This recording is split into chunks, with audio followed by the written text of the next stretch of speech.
the OGs of online gaming.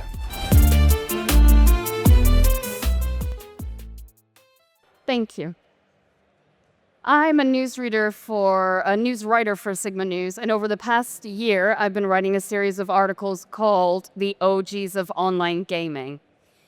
So this is where I interviewed a few of the people that were around when technology wasn't so great. The internet had just become accessible to everybody.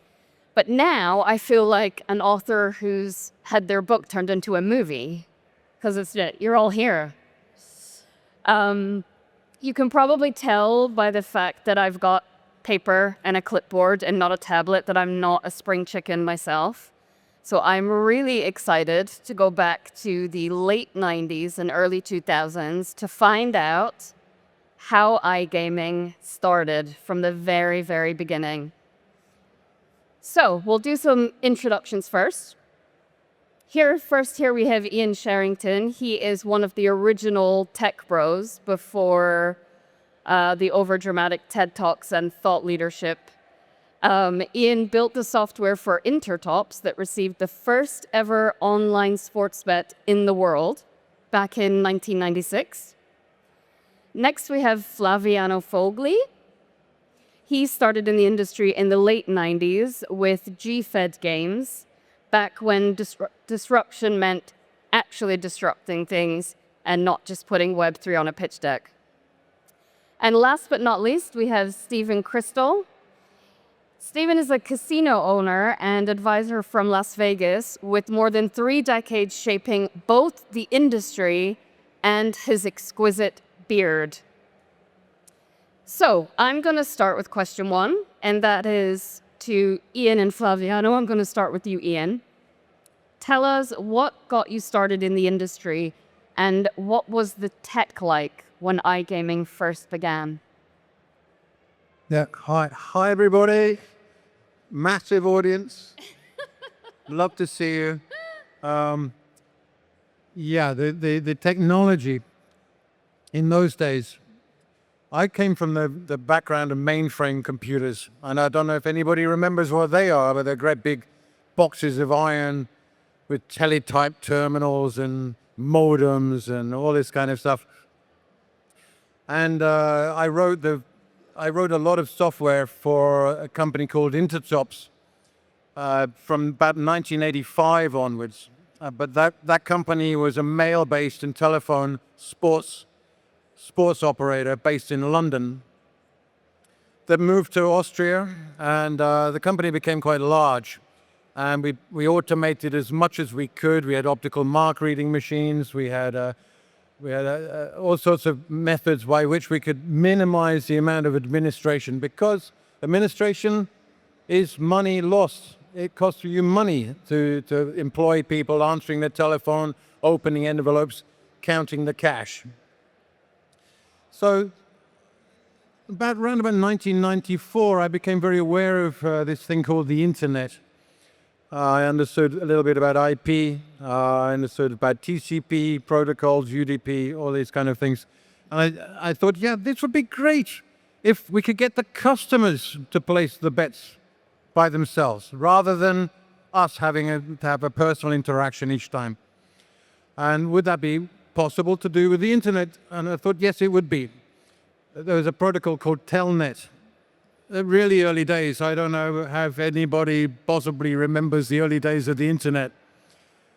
But so I started writing the first, what I call the online sports book, using a protocol called Telnet. But pretty well after that came HTML, web pages, around about 1995. So I thought, yeah, that's much better idea. Web browsers, yeah, amazing. So I pivoted. We had like 20 HTML tags in those days, tables and rows and all this kind of stuff to format your page. And also on the back end, we had a database, which was Microsoft SQL Server. And I managed to incorporate that and work that with CGI. I don't know if anybody remembers Common Gateway Interface. All this, it's all pretty boring stuff these days, but it was a very, very basic way of accepting transactions coming from this thing called the internet and then processing them with the database and sending back the results. Very, very basic. Had no idea we'd succeed at it. No idea anybody would actually place a bet. But indeed they did. And the rest, as you are very aware, is history. Can I ask just, did the house win that bet or did it lose, Ian? To Ian, that first bet, did the house win or did it lose? Sorry, say again, sorry? Did you win the first bet? No, we actually took the first bet. I think it was Tottenham Hotspur against Hereford United. And this was January the 17th, 1996, 6 o'clock in the evening. Now, in those days, as I said, nobody trusted the internet. Nobody trusted anything. Passwords were literally the word password. Everything was in the clear. There was, I think SSL had come out, but not necessarily used. And we had this guy, it was a Finnish fellow, and he placed the first bet on I think it was Hereford United, which we lost. So at that point, we had 100% loss on the internet, and my boss wasn't that very happy about that. But nevertheless, after that, it became a huge avalanche of bets came in, and obviously our systems couldn't handle any of that. I had to learn very quickly how to queue bets, for example, rather than just accept everything immediately. Start to make a queuing process. A whole bunch of stories there, but really, we've got limited time, I think. And Flaviano, what about you? What was it like at the beginning? Hi, everybody. Well, first of all, let's remember that when we started internet, the speed of internet was 36K, and it was linked to the phone line. So when people were surfing, you couldn't phone to them. And there were two mainly, I mean, I'm talking for casino because we were casino developers and operators. There were mainly two technology. One was a downloadable software, and one was a Flash. Downloadable was CC++. And Flash basically were used by the operator that was mixing land-based and internet, that for some reason they couldn't leave trace on the computer. But that was basically had some problem for security. Most every operator had C, C++ software downloadable, and the speed was very limited. So I remember we had the software translated in one of the first, actually, the 15 languages. The first that we translated the software in Arabic. It was not a great success, but we did it. And basically the software was very heavy. So we basically found a way the player could download a very small piece of the software, basically just to select the language, and then the download was in the back end. So the player, while he would register and would do everything, the software would be downloaded. So it looked like it was fast, but at the end it was not. That was the biggest. And then again, you couldn't have multiple content. You could have choose only one provider. Both Media, Cryptologic, Microgaming was still there as, and you can have only their games. So that was a big difference compared to now. And the payment providers, basically, they were just credit card. The only alternative method of payment that we used was PayPal, that we used until, I guess, 2001, when eBay bought PayPal and decided to block all the gaming transaction. And then from one day to another, NetTeller basically was born, and all the volume of the industry in one day moved to NetTeller, and then they became, so that was the biggest difference, technology and payment provider. There were a payment provider, basically the first one that went, that basically make money with internet was the adult industry. And a lot of people from the gaming industry came from the adult business industry at the time. And they taught everybody how to process because they were the only one they knew.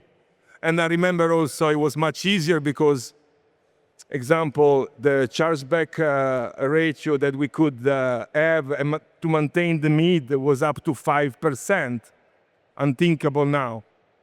So it was much easier to basically maintain the mid. And that was basically the main difference. The main difference. Then if you go in details, there is a lot. But for me, those are the main one. And Stephen, you've seen both sides of the coin. You started in land-based casinos before moving into iGaming a little bit later. What I want to know is from a land-based casino perspective, when this iGaming was just starting to come up and running, what was the general feeling from brick and mortar casinos? Was it just like, oh, whatever, that's a fad? Or was it something that they were taking seriously back at that time? Well, while these gentlemen were trailblazing in places in the Caribbean and around the world, of course, that was considered taboo in the U.S. So for us risk-oriented people, we had to look for our own adventures that didn't involve a digital gaming back in the 90s and the late 80s, 90s, 2000s. And for us, that was looking at ways to expand brick and mortar casinos, whether it be with the Indian nations or whether it be converting bingo halls into Class 3 casinos, or whether it be creating riverboats in places where riverboats used to go up and down the river during the 1800s. We had our own adventures. We pushed the envelope in different ways, whether it be from technology standpoint or it be something as simple as standing on a river levee and thinking maybe we should take a shovel, cut a hole in the levee, let the river water run into a basin and put a land-based facility there. That's how we innovated. So it was a different type of grayness back then. And by the time the U.S. got around to digital gaming in a legal way, that was just in the last 7 or 8 years. Sure. These guys had been around the world, 15 times. And I was just remarking to them, the place I was right before coming here was in Belize, where I'm building a land-based casino with Marriott. And that was where you were telling me one of the first... Our first license was in Belize. We had the license that allow us to do internet gaming and car rental. We choose internet gaming. Right. So I guess things come full circle. Obviously, we learned a lot from the trailblazing when we got around to doing it, and now things come full circle. Now, this is my favorite question, and this is to all of you, but I'm going to start with you, Flaviano. How would you describe the culture in the early years? And I would like a story that you probably wouldn't put on LinkedIn, but is also not going to get anyone arrested. Is there any colorful experiences that you remember? Well, first of all, we were all young. We were a small community. The first show that was even organized, I think, was in 2000 in Toronto. At least the one that I attended. Geeks. Sue Schneider. With Sue Schneider, that right now she's working, she's consulting SBC. She invented the show, the gaming show for the part of the online. And again, we were a very global industry, all young, all from different, still like now, all from different nations. Was at that time Israeli focused. Most of the operators were Israeli or linked to Israeli.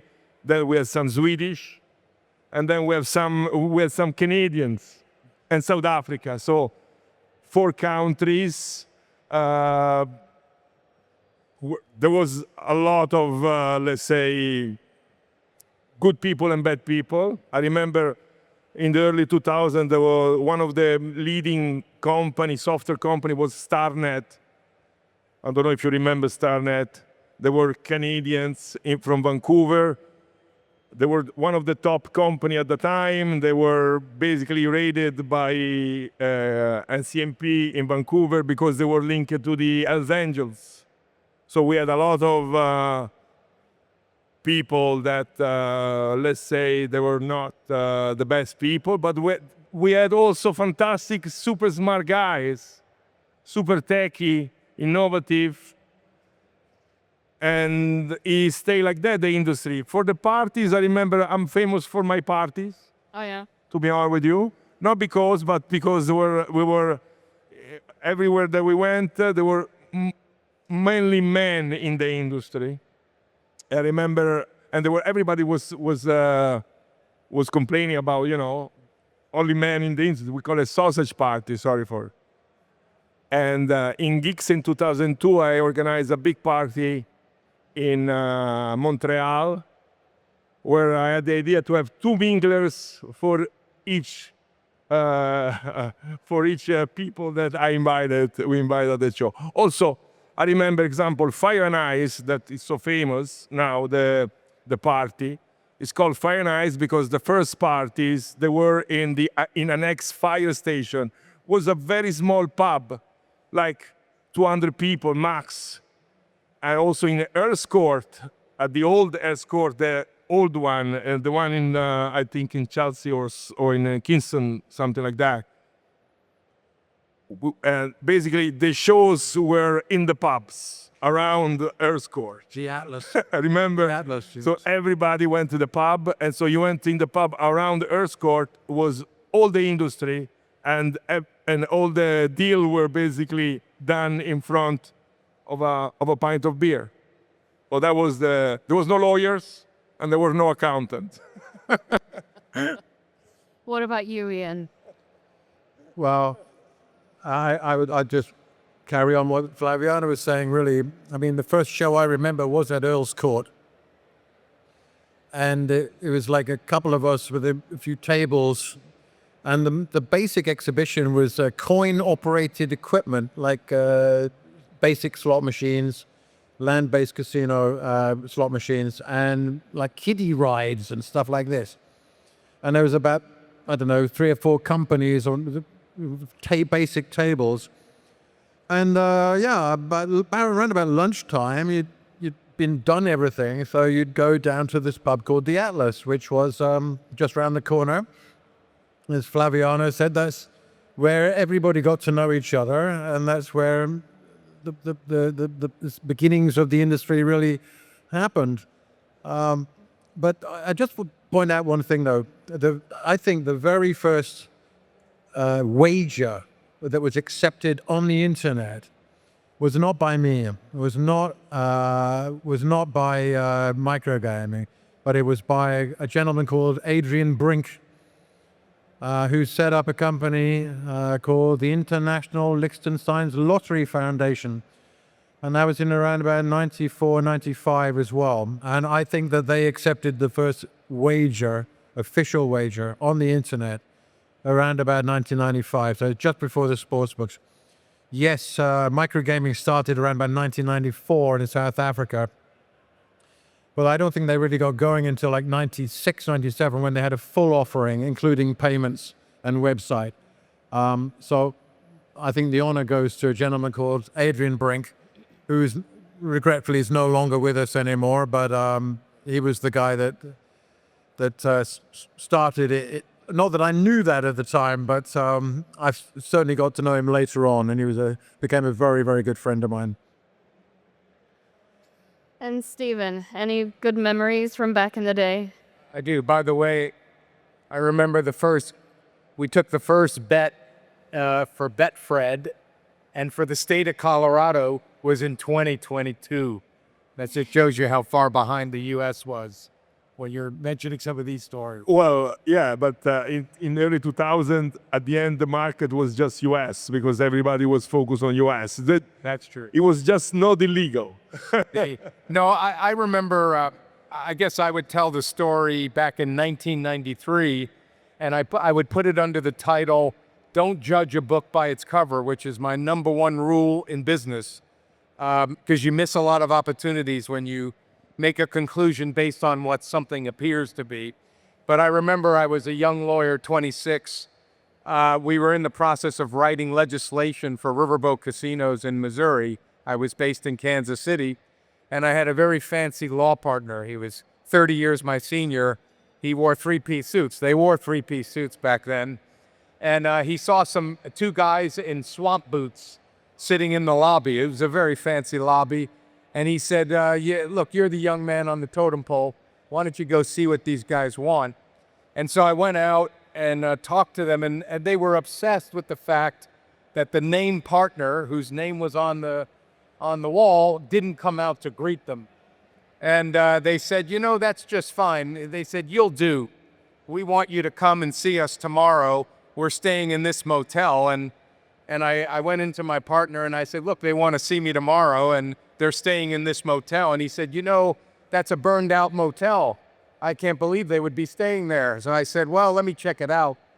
I went to the motel, and they were staying. They had purchased actually the real estate, and they were staying in the 3 rooms that weren't burned out. And they rolled out. This time when I went to see them, they weren't in swamp boots. They were in 3-piece suits. And they said, you know what? This is what we're going to do. And they rolled out a map of the Missouri River. They said, what do you think is the only site that didn't flood during the 1993 flood? And they said, it's this site, which we own, and you're going to help us build a casino there. I said, well, I don't know anything. I haven't passed the bar. I don't know what I could do for you. They said, it's okay. Our plane is waiting at the airport. We want you to call your partner. We'll be on the phone with you. And you tell him you're going with us to Las Vegas to negotiate a deal for this land. And I said, okay. And we got my partner on the phone, and he was hemming and hawing. And he said, well, he hasn't even passed the bar. He doesn't know anything. They said, he'll do just fine. He took the time to come see us, and now he's going to oversee a $500 million project, and we'll be happy to pay your law firm for him to do that. So that's a story, goes back 30 years. That's how I got started. And I'm glad I decided not to judge the person in the swamp boots. Very smart move. Yeah. I also wanted to ask, given how far the industry has come on now, and there's all the regulations now, and you didn't have the freedom that you had back then to sort of just solve problems in the quickest and easiest way you knew how. If somebody wanted to build something truly pioneering in the industry today, do you think they could, or do you think the door is closed when at that level? And for that, I'm going to go to Ian. Well, absolutely, absolutely. I mean, just remember that we were regulated. It's just that nobody'd ever heard of online gambling. We were operating under a traditional sports betting license and a traditional casino license. It's just that we adapted it to online, that was all. And in fact, the company, we did have the first online sportsbook license in the UK, but it was just a normal bookmaker's license. And in those days, the judge would issue the licenses, and they had to find a reason for not giving you the license in those days. So we applied for one, and we said what we were going to do with it, and they said, all right, that sounds all right. Online, okay, fine, fantastic. But the question really is, can you do it these days? We were regulated. These days, I think it's a little bit, there's a big black market using the public computer that's called the blockchain.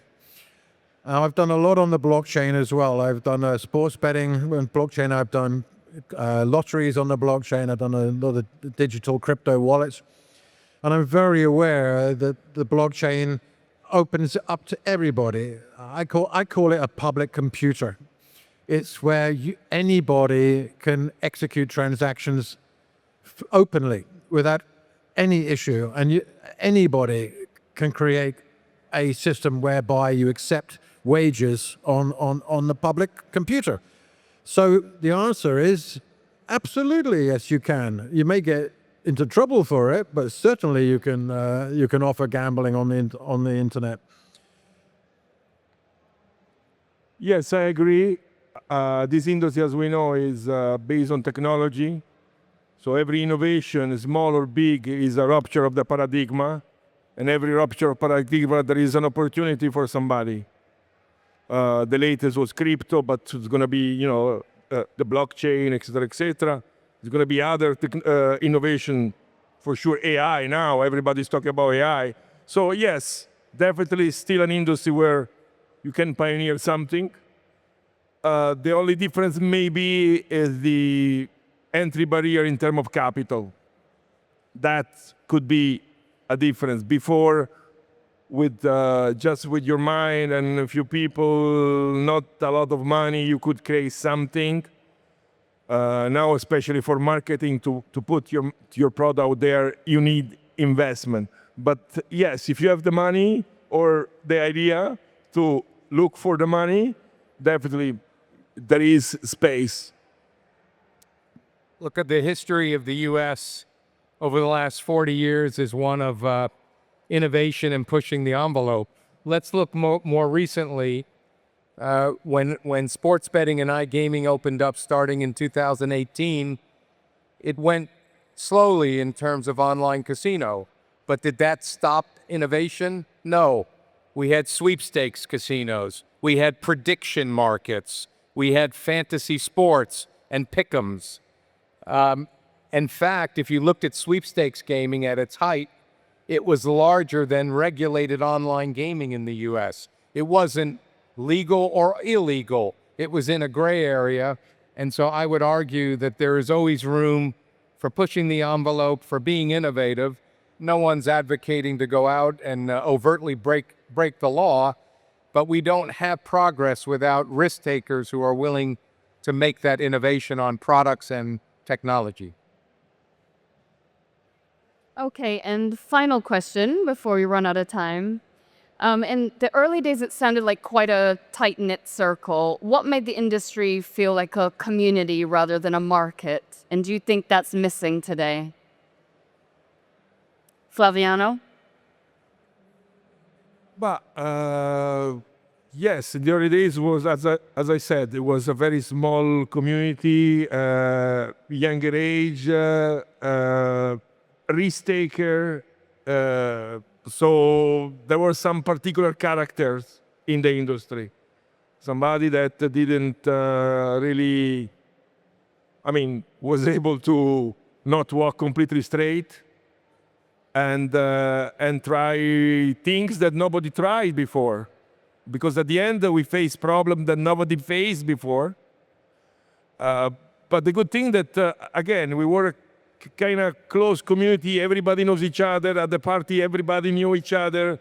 If I went to a show, I could know more than 50% of the people. Now it's like if I know 5-10% is, it's much bigger, more players, institutional players, lawyers, accountant, compliance.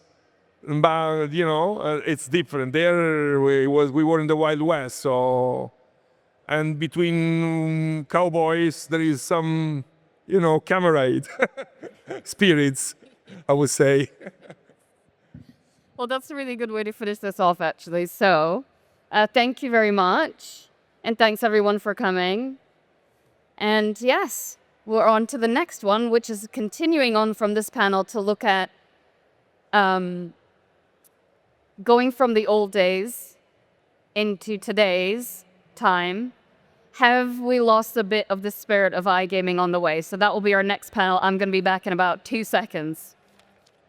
Thank you very much. Thank you very much. Bye-bye. Thank you. We need to get our photo, remember? A massive thank you to Gillian and the panel, the OGs of online gaming.